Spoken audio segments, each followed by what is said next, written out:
வணக்கம். இன்றைக்கி நம்ம ஒரு அருமையான சுவையில் கோங்குரா பச்சடி எப்படி பண்ணுறதுன்னு பார்க்கலாம் வாங்க.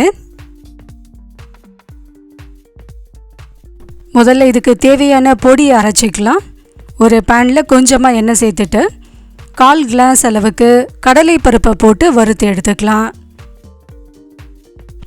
மிதமான தீயிலே வச்சு கடலை பருப்பு நல்லா கொஞ்சம் கலர் மாறுற அளவுக்கு நம்ம வறுத்து எடுத்துக்கலாம். லேசாக கொஞ்சம் கலர் மாற ஆரம்பிக்கும். அந்த சமயத்தில் 1/4 கிளாஸ் அளவுக்கு உளுத்தம் பருப்பை இது கூட சேர்த்துக்கலாம்.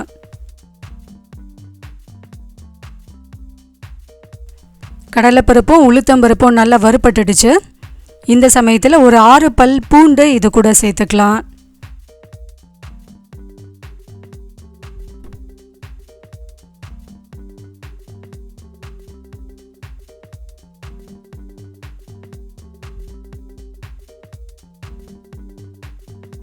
ஒரு துண்டு புளி இது கூட சேர்த்துக்கலாம். எதிர் புளின்னு சொல்லுவாங்க, அதனால் கொஞ்சமாக புளி சேர்த்தா போதும். ஒரு நெல்லிக்காய் அளவுக்கு இருந்தால் போதும்.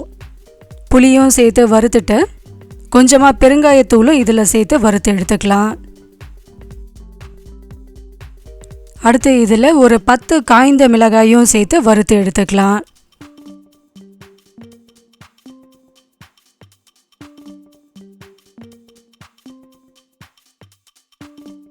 மிதமான தீயிலே வச்சு இந்த எல்லா பொருட்களையும் வறுத்தோன்னே நல்ல வாசனையாக இருக்கும்.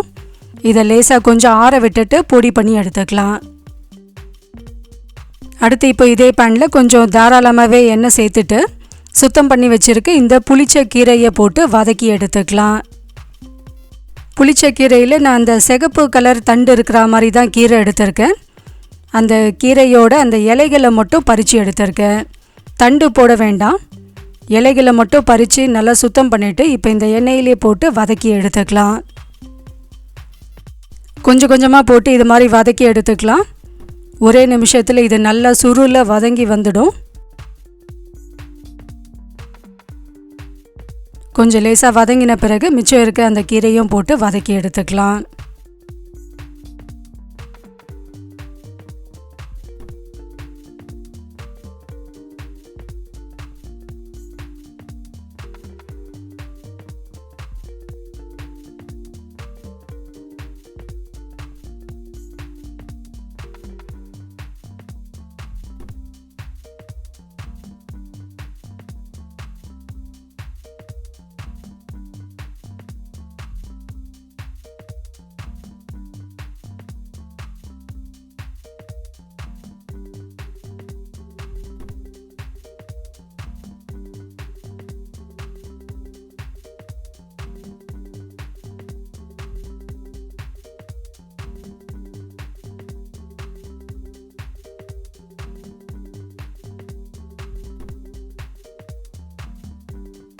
கீரை நல்லா வதங்கியாச்சு.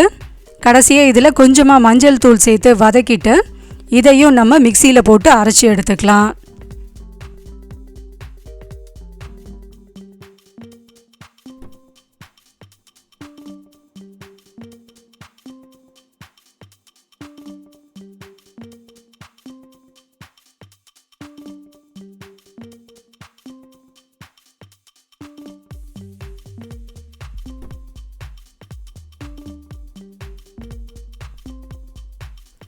இப்போது கீரை நல்லா வதங்கியாச்சு. இப்போ இதை ஒரு மண்சட்டி இருந்தால் நம்ம மத்து வச்சு கடைஞ்சி எடுத்தோன்னாலும் ரொம்ப டேஸ்டியாக இருக்கும். அப்படி மண்சட்டி இல்லைன்னா மிக்சியில் போட்டு சும்மா ஒரே ஒரு சுற்று மட்டும் சுற்றி எடுத்துக்கலாம்.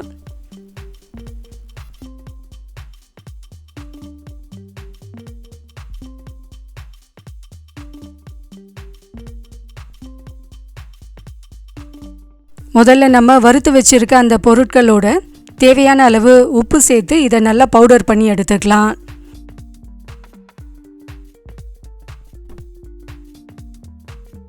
இந்த அளவுக்கு நல்லா பொடி பண்ணியாச்சு.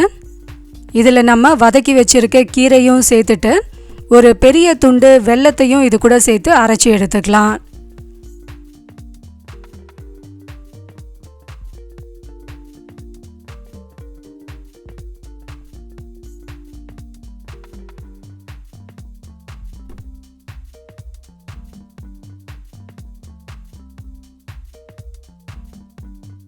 தண்ணி சேர்க்காமல் அரைச்சி எடுத்தாச்சு. இப்போ நம்ம தாளித்து எடுத்துக்கலாம்.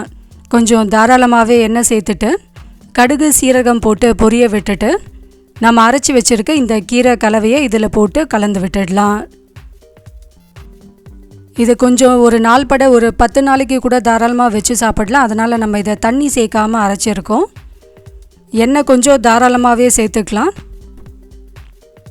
எண்ணெய் சேர்த்துட்டு கலந்து விட்டுட்டு அடுப்பை ஆஃப் பண்ணிவிட்டு இதை வேறு ஒரு பாத்திரத்துக்கு மாற்றி வச்சிடலாம்.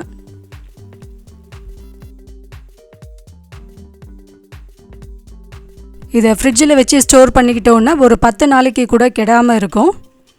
இன்கேஸ் கொஞ்சம் கெட்டியாயிடுச்சுன்னா கொஞ்சம் எண்ணெய் மட்டும் சூடு பண்ணி அப்பப்போ கலந்துக்கிட்டோன்னா சரியான கன்சிஸ்டன்சிக்கு வந்துடும். இதே அளவுகளோடு நீங்கள் பண்ணி பாருங்கள், ரொம்பவே டேஸ்டியாக இருக்கும். இந்த கோங்குரா பச்சடியை நீங்கள் தயிர் சாதம், சாம்பார் சாதம், ரசம் சாதம், அப்படி இல்லைன்னா சுட சுட சாதத்தில் நெய் சேர்த்து இந்த பச்சடியை கலந்து சாப்பிட்டு பாருங்கள், ரொம்ப டேஸ்டியாக இருக்கும். இந்த மெத்தடில் ஒரு தடவை ட்ரை பண்ணி பார்த்துட்டு உங்களோட ஃபீட்பேக்கை நம்ம கூட ஷேர் பண்ணிக்கோங்க. வீடியோ பிடிச்சிருந்தால் லைக் பண்ணுங்கள், ஃப்ரெண்ட்ஸ் கூட ஷேர் பண்ணுங்கள், நம்ம சேனலை சப்ஸ்கிரைப் பண்ணி நமக்கு சப்போர்ட் பண்ணுங்கள். தேங்க்யூ.